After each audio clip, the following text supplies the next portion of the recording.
Lok Sabha TV पर सभी दर्शकों का बहुत बहुत स्वागत है। मैं हूं दिलीप जगवानी। आइए खबरों का सिलसिला शुरू करते हैं हेडलाइंस के साथ।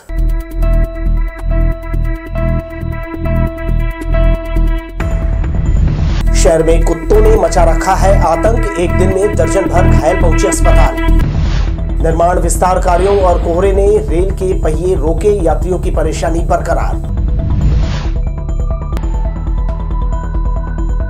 हमारे न्यूज हेडलाइंस के प्रायोजक हैं Makhija test tube baby centre Bilaspur. हम आपके परिवार को पूरा करते हैं। Makhija test tube baby centre and प्रसूति गृह। इस गंभीर खबर के साथ करते हैं खबरों का सिलसिला शुरू। शहर में आवारा कुत्तों का आतंक लगातार बढ़ रहा है। सड़कों और गली मोहल्लों में झपट्टा मारकर आते जाते लोगों को ये अपना शिकार बना रहे हैं। शुक्रवार को शहर के अलग अलग क्षेत्रों में आवारा कुत्तों ने 1 दर्जन से अधिक लोगों को लहूलुहान कर दिया। घायलों का जिला अस्पताल में उपचार किया गया। इन दिनों शहर में लोगों को कुत्तों ने आतंकित कर रखा है। गली मोहल्ले में आवारा घूमने वाले कुत्ते आते जाते राहगीरों को अपना निशाना बना रहे हैं, जिसके चलते लोग हताहत हो रहे हैं। शुक्रवार को टिकरापारा डीपी कॉलेज के पीछे कुछ लोगों पर आवारा कुत्तों ने हमला कर दिया। इस हमले में 15 से ज्यादा लोग घायल हो गए, जिनका जिला अस्पताल में उपचार कराया गया।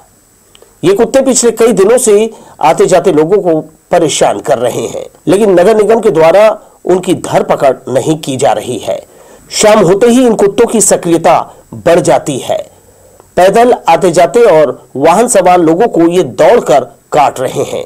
इससे उनमें दहशत देखी जा रही है। जिला अस्पताल की नर्स आशिमा ने बताया कि 1 घंटे के भीतर कुत्ते के काटने के 10 मरीज अस्पताल पहुंचे हैं, जिनका उपचार कर उन्हें एहतियात बरतने की सलाह दी है। शुक्रवार को पूरे दिन भर में करीब 70 लोगों को रैबिज का इंजेक्शन लगाया गया। इस पर सरकार का लाखों रुपया खर्च होता है और लाखों रुपया आवारा कुत्तों को पकड़ने, उनकी नसबंदी पर भी खर्च किया जाता है, लेकिन नतीजा आपके सामने है। 1 घंटे के अंदर टिकरापारा एरिया से लगभग 8 से 10 केसेस आ गए हैं डॉग बाइट के। वो भी ऐसा हमारे पे कैटेगरी होता है, तो 3rd कैटेगरी के केसेस बहुत ज़्यादा आए हैं, जिसमें मल्टीपल बाइट्स है और जिसके लिए हमारे पास वैक्सीन अवेलेबल था, तो हमने इम्यूनोग्लोबुलिन प्लस जो रेबिस वैक्सीन आता है वो लगा दिया गया मरीजों को। लेकिन उनकी अब एक के बाद एक केसेस आते ही चले जा रहे हैं टिकरापारा एरिया से, और वो डॉग शायद पागल है और उनको पकड़ा जाना चाहिए नगर निगम के द्वारा, क्योंकि ऐसे में फिर लोगों को जान मान की हानि हो सकती है। लहूलुहान लोगों का जिला चिकित्सालय में उपचार किया गया। बड़ी ही बेदर्दी से शरीर के विभिन्न भागों में कुत्तों के काटने के मरीज यहां पहुंचे थे। जल्दी ही इन पर नियंत्रण नहीं किया गया तो शहरवासी बड़ी संख्या में इसके शिकार होंगे। कैमरामैन प्रदीप भोई के साथ दिलीप जगवानी, लोकसभा टीवी बिलासपुर। और अब ये भी जानकारी मिल रही है कि रेलवे परिक्षेत्र में भी कई यात्री कुत्ते के काटने का शिकार हुए हैं। आते जाते लोग अब भयभीत हो रहे हैं। इधर सेंट्रल लाइब्रेरी के पूर्व कर्मचारी हड़ताल पर बैठे हैं। वे लंबित भुगतान समेत 5 मांगे पूरा करने कह रहे हैं। उनका कहना है लाइब्रेरी संचालन का उन्हें 3 साल का अनुभव है। साथ ही ठेका कंपनी और निगम पर उनका 7 माह का वेतन भुगतान बाकी है। 5 सदस्यों को नियमित भर्ती की मांग निगम प्रशासन से की है। जो लंबित वेतन है 7 माह का, कंपनी का 3 माह का रुका हुआ है और नगर निगम प्रशासन का 4 महीने का सैलरी, टोटल 7 महीने का है। उसको एक साथ तत्काल भुगतान करते हुए हमें तत्काल नियुक्ति पत्र दिया जाना चाहिए। और हमें जो ये 5 मांग है, PF, SIC की सुविधा है और गवर्नमेंट कर्मचारी की तर्ज पर हमको अवकाश प्रदान किया जाना चाहिए।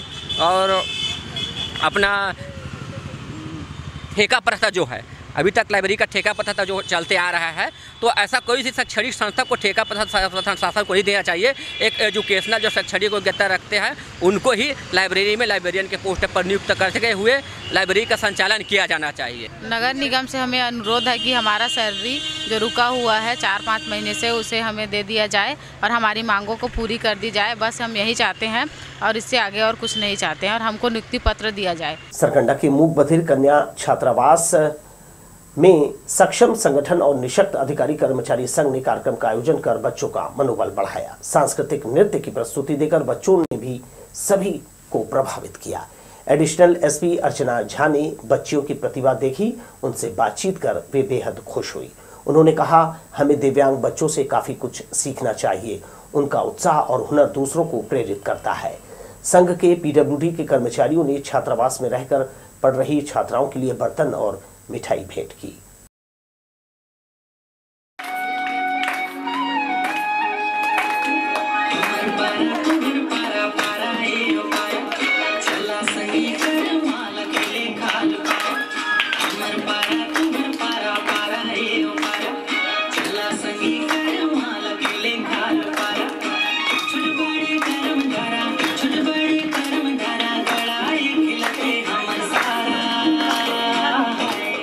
सरकंडा स्थित मूक बधिर जो कन्या छात्रावास है, वहाँ पे आज हम लोग आए हुए हैं। आज बच्चियों का कुछ सांस्कृतिक कार्यक्रम है और इतने अच्छे से जो बच्चियाँ जो कि सुन भी नहीं पाती, बट वो अपने हर प्रतिभा में संपन्न है और अपने प्रतिभा का प्रदर्शन कर रहे हैं। आज उनसे मिलने और बातचीत करने हम आए हैं और सक्षम की टीम और बाकी भी लोग हैं यहाँ पे समाज सेवीगण, उनके साथ मिल करके बच्चों के साथ कुछ समय गुजारने और अच्छा उनसे कुछ सीखने हम सब यहाँ पे आए। बिलासपुर बधिर संघ की तरफ से जो संचालित संस्था है, उसकी संचालिका श्रीमती ममता मिश्रा, आप सबका हार्दिक स्वागत करती हूँ।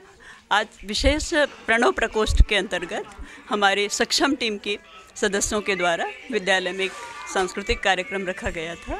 इस बहाने से बच्चों में एक जागरूकता आती है और इस कार्यक्रम के बारे में शेफाली मैडम आपको विस्तार से बताएंगे। पूरा छत्तीसगढ़ को रिप्रेजेंट कर रही हूँ और अभी हम सक्षम के 7 प्रकोष्ठ और 7 आयाम हैं। उसमें से एक प्रकोष्ठ है प्रणव प्रकोष्ठ। प्रणव प्रकोष्ठ की प्रमुख है श्रीमती विनीता राव। उनके द्वारा आज मुकबधिर सत्यसाई हेल्पवे गर्ल्स स्कूल में यह कार्यक्रम को अरेंज किया गया है। दक्षिण पूर्व मध्य रेलवे के रायपुर मंडल के अंतर्गत रायपुर दुर्ग सेक्शन में कुम्हारी भिलाई के बीच ऑटोमेटिक सिग्नलिंग और अन्य अपग्रेडेशन का काम 21 जनवरी को 9 बजे से 22 जनवरी सुबह 6 बजे तक चलाया जाएगा, जिसके चलते रेलवे ने 13 लोकल ट्रेनों को इस रूट पर रद्द कर दिया है। इससे रोज सफर करने वाले यात्रियों को परेशानी का सामना करना पड़ेगा। रेलवे मंडल से मिली जानकारी के अनुसार रायपुर दुर्ग के बीच चलाई जाने वाली मेमू पैसेंजर ट्रेनें 21 और 22 जनवरी को नहीं चलाई जाएगी। वहीं 21 जनवरी को झारसुगुड़ा से चलने वाली गोंदिया मेमू पैसेंजर बिलासपुर में समाप्त कर दी जाएगी। Gondia Jharsuguda MEMU passenger special 21 जनवरी को गोंदिया के स्थान पर बिलासपुर से झारसुगुड़ा के लिए रवाना की जाएगी और गोंदिया बिलासपुर के मध्य ये रद्द रहेगी। दक्षिण पूर्व मध्य रेलवे से चलने वाली छपरा दुर्ग सारनाथ एक्सप्रेस का पश्चिम मध्य रेलवे के जबलपुर मंडल के जैतवार स्टेशन में 15 जनवरी तक और बिलासपुर रीवा एक्सप्रेस का पश्चिम मध्य रेलवे के जबलपुर मंडल के उचेहरा स्टेशन में 16 जनवरी तक प्रायोगिक ठहराव की सुविधा उपलब्ध कराने के बाद इसका विस्तार किया गया है। अब छपरा दुर्ग सारनाथ एक्सप्रेस का जैतवार स्टेशन में ठहराव 13 अगस्त तक रहेगा। इसी प्रकार बिलासपुर रीवा एक्सप्रेस का उचेहरा स्टेशन में ठहराव की सुविधा 14 अगस्त तक रहेगी। उत्तर भारत में शीतलहर का कहर जारी है। इससे ट्रेनों का परिचालन बुरी तरह से प्रभावित हुआ है। राजधानी एक्सप्रेस, दुरंतो, मेल समेत दर्जनों ट्रेनें रोजाना लेट चल रही है। इससे यात्रियों की मुसीबतें बढ़ गई है। बिलासपुर स्टेशन आने वाली कई ट्रेनें अपने निर्धारित समय से विलंब से पहुंच रही है। सबसे ज्यादा हरिद्वार, ऋषिकेश और योगनगरी उत्कल एक्सप्रेस इससे प्रभावित है। ये गाड़ी रोजाना 10 से 12 घंटे तक विलंब से बिलासपुर स्टेशन पहुंच रही है। इसके कारण पूरी जाने वाले यात्रियों को काफी असुविधा हो रही है। उत्साह और उमंग का व्यापार मेला से साइंस कॉलेज मैदान में बाहर है। बीएनआई ने अपने पहले ही प्रयास में शहरवासियों का दिल जीत लिया। शुक्रवार सुबह स्वामी विवेकानंद जयंती से विविध कार्यक्रमों का शुरुआत की गई। ये सिलसिला देर रात तक चला। समारोह में उल्लेखनीय कार्य करने वाले युवाओं को सम्मानित किया गया। कार्यक्रम में बेलतरा विधायक सुशांत शुक्ला समेत समाज के प्रतिष्ठित जन शामिल हुए। व्यापार मेले के तीसरे दिन दर्शकों की उमड़ती भीड़ ने बीएनआई की पूरी टीम को उत्साह से भर दिया। उनकी मेहनत और लगन से किए इंतजाम से यहां अद्भुत छटा देखने को मिली। सुबह स्वामी विवेकानंद का जन्म दिवस युवाओं के नाम रहा। स्वामी जी के कटआउट पर माल्यार्पण कर बीएनआई के रीजनल डायरेक्टर डॉक्टर किरण पाल सिंह चावला और दिल्ली आईएएस एकेडमी के डायरेक्टर सौरभ चतुर्वेदी ने उनकी जीवनी पर प्रकाश डाला। युवाओं को उनके प्रभाव और महत्व की जानकारी दी। शाम को हुए कार्यक्रम के मुख्य अतिथि बेलतरा विधायक सुशांत शुक्ला, अटल बिहारी यूनिवर्सिटी के कुलपति ADN Vajpayee, doctor CV Raman university के कुलपति RP दुबे, डॉक्टर ओम माखीजा, सौरभ चतुर्वेदी, दिल्ली IAS एकेडमी के डायरेक्टर उपस्थित थे। कार्यक्रम में बच्चों ने लोक गीतों पर आकर्षक नृत्य प्रस्तुत किया। फैशन शो में भी बढ़ चढ़कर हिस्सा लिया।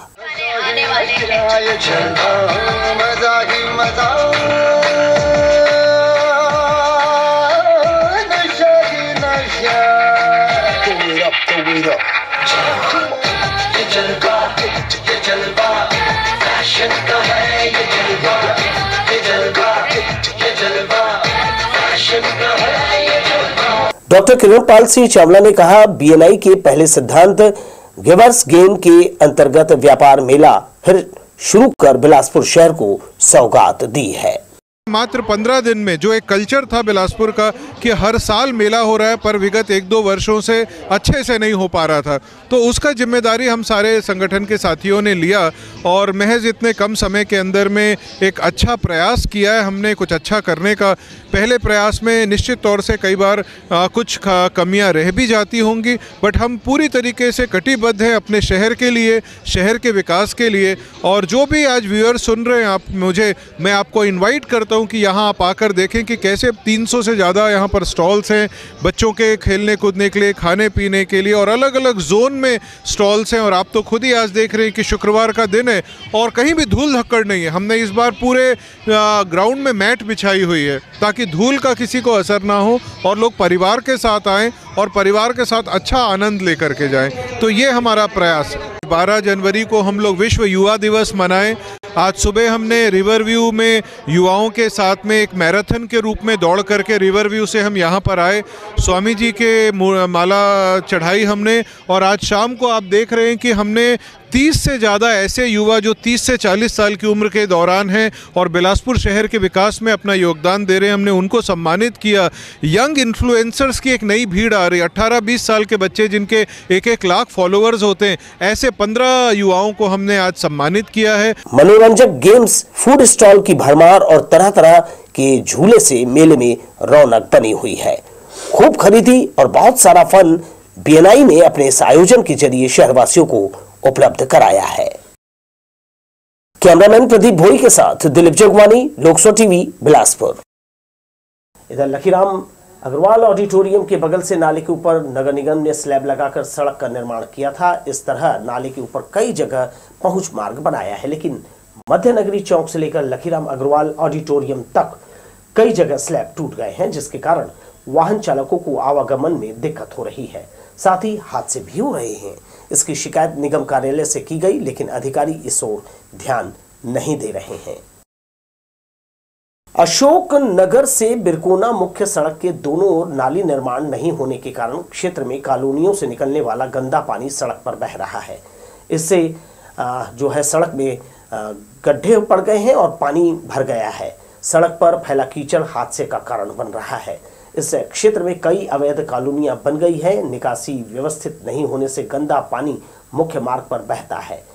बदहाल सड़कें और गड्ढों में भरा पानी रात में राहगीरों के लिए ज्यादा खतरनाक हो जाता है। आइए एक नजर फिर से हेडलाइंस पर।